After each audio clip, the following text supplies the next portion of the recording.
नमस्कार दोस्तों, स्वागत है आप सभी का अनसुनी हाट के एक और हैरान कर देने वाले बहुत ही खतरनाक एपिसोड में। दोस्तों, आज की इस वीडियो में मैं आप लोगों के सामने लेकर आ चुका हूं एक परिवार के साथ एक घर में घटी बहुत ही हैरान कर देने वाली भूतिया घटना की कहानी, जिसे सुनने के बाद आप कभी भी किसी अनजान घर में जाने से पहले 10 बार सोचेंगे।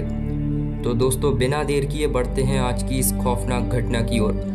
दोस्तों, भारत के ही एक गांव में एक बहुत पुराना घर हुआ करता था, जिसमें कोई भी प्रवेश करने की हिम्मत नहीं किया करता था। कहा जाता था कि वह घर एक पुराने कब्रिस्तान के ऊपर बना था। वहां के लोगों का मानना था कि उस कब्रिस्तान की आत्माओं ने उस घर पर अपना बसेरा बना लिया था। जो लोग सूर्यास्त के बाद उस घर के सामने से गुजरते थे, उन लोगों को बहुत ही डरावनी आवाज़ें आती थीं। कई लोगों ने उस घर में अजीब और गरीब आकृतियों को देखने का दावा भी किया था।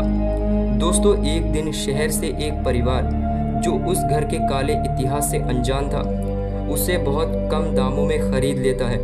परिवार में रवि और उसकी पत्नी मीरा और उनकी छोटी बेटी प्रिया शामिल थी। उन्होंने गांव वालों की चेतावनियों को अंधविश्वास समझकर उन पर ज़्यादा ध्यान नहीं दिया और उस घर को खरीद लिया। उन्होंने सोचा कि यह घर शहर के बहुत अंदर को है, तो हमें शांतिपूर्ण जगह भी मिल जाएगी रहने के लिए। दोस्तों, घर की पहली रात बढ़िया से निकल गई, कुछ भी नहीं हुआ। अगले दिन रवि बोलता है, अरे लोगों ने ये भूत प्रेत की बातें बेकार में ही फैला रखी हैं, कुछ भी तो नहीं फील हुआ। दोस्तों, आगे जो होने वाला था वो शायद रवि ने सोचा भी नहीं था। रवि अपने टाइम पर जॉब पर निकल जाता है। घर में सिर्फ मीरा और उसकी बेटी प्रिया थी।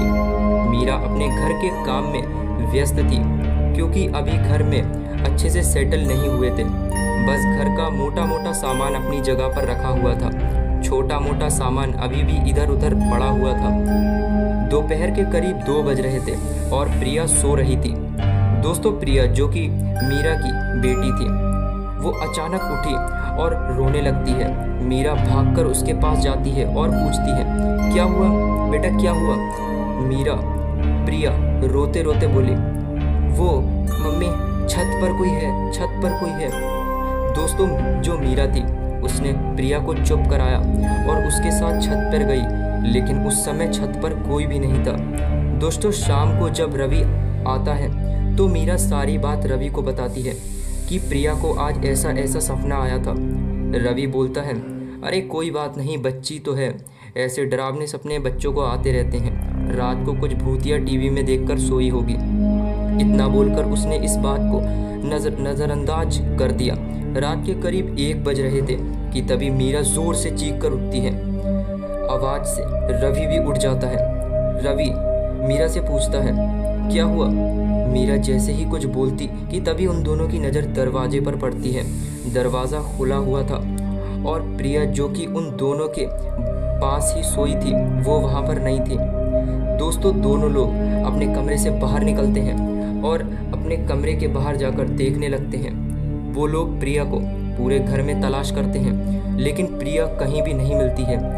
कि तभी मीरा बोलती है, शायद वो ऊपर तो नहीं है, वो ऊपर उसे कुछ सपना भी आया था कि छत पर कोई है। दोनों लोग भागते भागते ऊपर जाते हैं और वो लोग जैसे ही छत पर पहुंचते हैं, वो देखते हैं कि छत की बाउंड्री पर प्रिया खड़ी हुई है और उसके हाथ हवा में हैं। दोस्तों, इस पर जो मीरा थी वो ज़ोर से चीखती है और रवि उसको ज़ोर से पीछे से जाके पकड़ लेता है, जिससे कि वो वहाँ से कूद ना जाए। दोस्तों, वो जैसे ही उसे पकड़ता है, जो प्रिया का शरीर था वो पूरा ठंडा पड़ चुका था।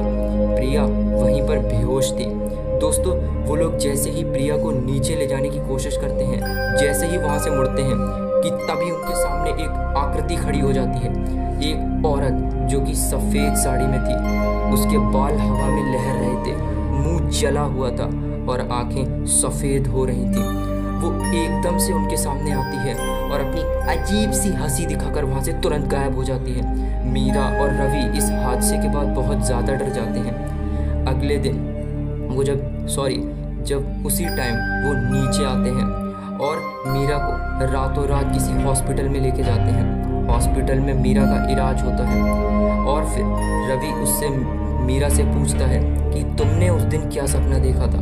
तो इस पर वो बोलती है कि कि मैंने सपना देखा था कि वही औरत मेरे पास आई है और मेरा गला दबा रही है। दोस्तों, इस पर रवि बहुत ज़्यादा घबरा जाता है और वो उस घर को सोचता है कि मैं अब इस घर में ज़्यादा नहीं रह सकता, और वो उसी दिन उस घर को छोड़ देता है और किसी अच्छे शहर में जाकर अपने को घर ले लेता है। तो दोस्तों, ये थी कहानी जो घटी थी रवि और उसके पूरी फैमिली के साथ।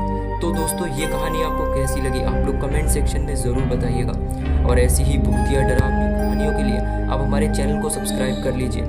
दोस्तों, अगर आप लोग के पास भी कोई ऐसी खतरनाक भूतिया कहानी है या फिर आपको कोई अनुभव है तो आप उसे हमारे चैनल पर शेयर कर सकते हैं। दोस्तों, चैनल पर शेयर करने के लिए आप लोग को हमारे इंस्टाग्राम पर वो स्टोरी लिखकर शेयर करनी होगी। इंस्टाग्राम की लिंक आपको हमारे डिस्क्रिप्शन बॉक्स में मिल जाएगी। तो दोस्तों, मिलते हैं आपसे एक और नई भूतिया कहानी में, तब तक के लिए बाय।